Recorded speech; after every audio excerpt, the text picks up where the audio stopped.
friend in Jesus, He's everything to me. He's the fairest of 10,000 to my soul.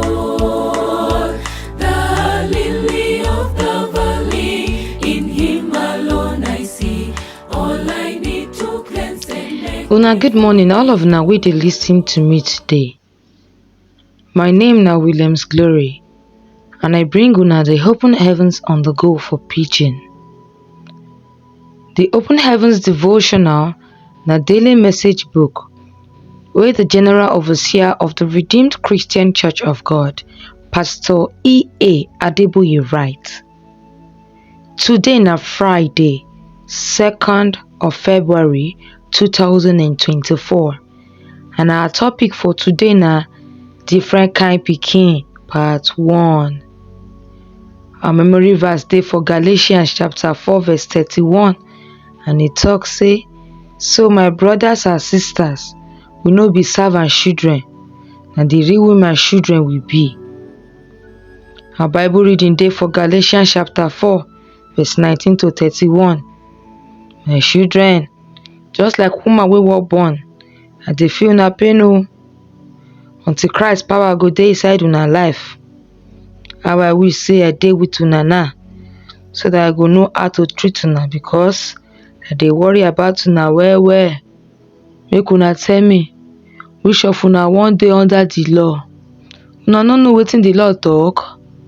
Dem write am say Abraham get 2 boys, one wey the servant woman born, and the other pikin na the real wife born am. The one wey servant born na ordinary pikin im be, but na true God promise the real wife take born. Better sense dey for this story, because these 2 women be like 2 covenants. One na from Mount Sinai, wey be like the children wey Hagar the slave woman born. Hagar be like Mount Sinai for Arabia country, and na the same with Jerusalem wey dey now, because e dey inside there as slave with im pikin.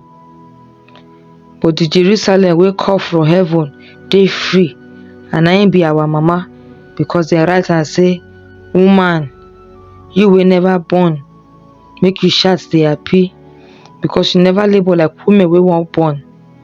The woman wey never born get plenty children pass the woman wey get husband. But my brothers and sisters, una be children wey get promise, just like Isaac be for that time. The one wey dem born for normal way trouble the one wey dem born with the spirit, and na so e be with una now.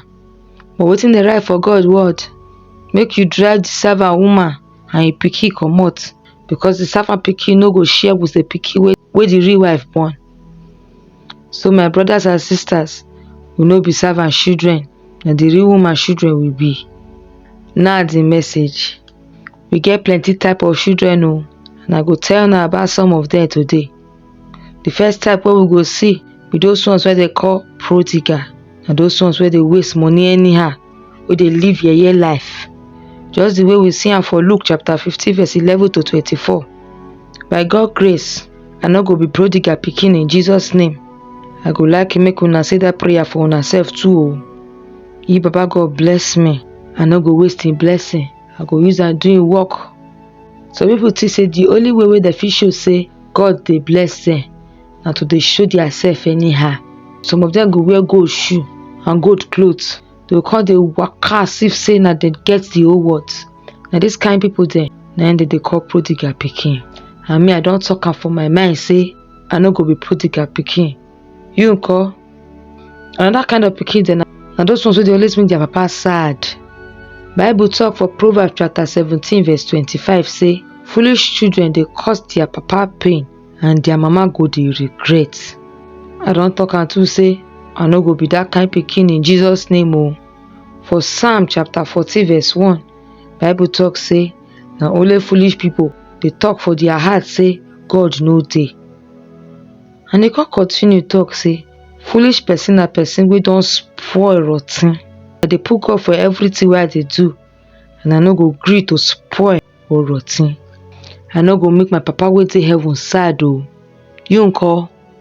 If you look Matthew chapter 3 verse 16 to 17, you fit see say Bible talk about my better pikin wey I love, wey dey make my belle sweet. Na dis kind pikin I wan be. I wan be dat kind pikin wey be say God go look down come talk say dis one, I love am well well. You fit be dat kind friend too o. God don get pikin dem wey talk to im friends after some time. Abraham na God friend. We fit see dat one for Isaiah chapter 41 verse 8. And I also dey sure say e dey also talk say Adeboye na my friend. You fit know person wey go turn Baba God better pikin and im friend wey im love well well by the kind time when e dey always spend for Baba God presence. Those kind pikin dem wey dey wan dey with am all the time and wey wan dey close to am every day to make sure say dey do wetin im want. Na those kind pikin no just dey read Bible, but dey also like to study am well well every day so dem go fit know God more and more and also to dey close to am. The main point for today's message be say pikin wey go grow be the kind pikin wey God go love well well and also take as friends. Dey like to stay for im presence for long time. I thank una as una lis ten to the Open Heavens Devotional for Pidgin. My name na Williams Glory. Make una enjoy the rest of una day o. Till we go meet again tomorrow. Una bye bye.